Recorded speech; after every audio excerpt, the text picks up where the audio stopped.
வணக்கம் அன்பு உள்ளங்களே, எல்லாரும் எப்படி இருக்கீங்க? இன்னைக்கு நாம் என்ன கதை பார்க்க போகிறோன்னா, நம்மளுடைய இந்த சமுதாயத்தில் ஏழை பணக்காரன் அப்படின்னு நிறைய வேறுபாடுகளும் ஏற்றத்தாழ்வுகளும் இருக்குன்னு நமக்கு தெரியும். ஆனால் இந்த கதையின் மூலமாக உண்மையாக யார் ஏழை யார் பணக்காரன் அப்படின்றத நாம் தெரிஞ்சுக்கலாம். வாங்க இப்போ நாம் கதைக்குள்ளே போகலாம். அனைவருக்கும் வணக்கம், நான் உங்கள் கலை. இன்று ஏழை பணக்காரன் என்ற சிறுகதையை கேட்போம் வாருங்கள். பண்ணைபுரம் அப்படின்ற ஒரு நாட்டை ஒரு அரசர் ஆட்சி செஞ்சுக்கிட்டு வந்தார். அவர் பக்கத்து நாட்டு மேலே படையெடுக்கிறதுக்காக அவரும் அவருடைய வீரர்களும் ஒரு காட்டை கடந்து போய்கிட்டு இருந்தாங்க. போகிற வழியில் ஒரு முனிவர் தவம் புரிஞ்சுக்கிட்டு இருந்ததை அந்த அரசர் பார்த்தாரு.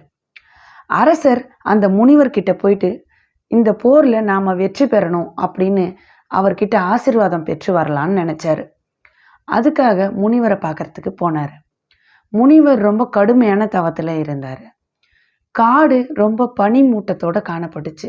இதை பார்த்த அரசருக்கு இந்த முனிவர் ரொம்ப இந்த பனியில் கஷ்டப்படுறாரு அப்படின்னு நினச்சி அவருடைய மேலாடையை கழட்டி அவருக்கு அணிவிச்சார். உடனே அந்த முனிவர் கண்ணை திறந்து பார்த்து, யாரப்பா நீ, எதுக்காக இங்கே வந்த அப்படின்னு கேட்டார். அரசர் இந்த மாதிரி நடந்த எல்லாத்தையும் சொன்னார். நான் பக்கத்து நாட்டு மேலே படையெடுக்கிறதுக்காக போகிற வழியில் உங்களை பார்த்ததால உங்ககிட்ட ஆசீர்வாதம் பெறலான்னு வந்தேன். நீங்கள் ரொம்ப கடுமையான குளிரில் கஷ்டப்பட்டுட்டு இருந்ததால் என்னுடைய சால்வையை கழட்டி உங்களுக்கு போட்டேன் அப்படின்னு சொன்னார். அதுக்கு அந்த முனிவர், இந்த போர்வையை நீயே எடுத்துக்கிட்டு போ அப்படின்னு சொன்னார். இவருக்கு ஒன்றுமே புரியல. ஏன் என்கிட்ட தான் நிறைய சால்வைங்க இருக்குது, நான் ஏற்கனவே பணக்காரன், எனக்கு இது தேவைப்படாது, நீங்கள் வச்சுக்கோங்க அப்படின்னு சொல்லிட்டு சொன்னார். இதை கேட்ட முனிவர், ஏற்கனவே உனக்கு ஒரு நாடு இருக்கு இல்லையா, இருந்தாலும் நீ பக்கத்து நாட்டு மேலே படையெடுக்கிறதுக்காக போகிற. ஒரு நாடு இருந்தும் இன்னொரு நாடு உனக்கு தேவைப்படுது.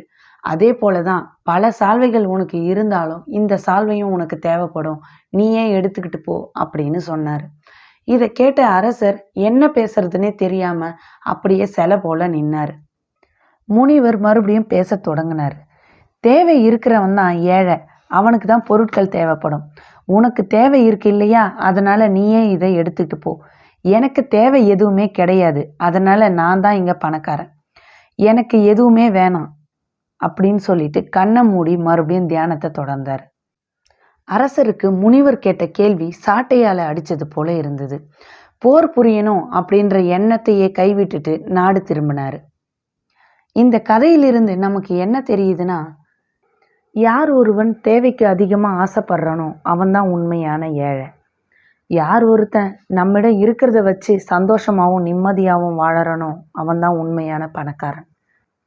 இது போன்ற சுவாரஸ்யமான கதைகளை கேட்க நம்ம சேனலை சப்ஸ்கிரைப் பண்ணுங்கள். தமிழ் இலக்கியங்களை வளர்ப்போம், தமிழை காப்போம்.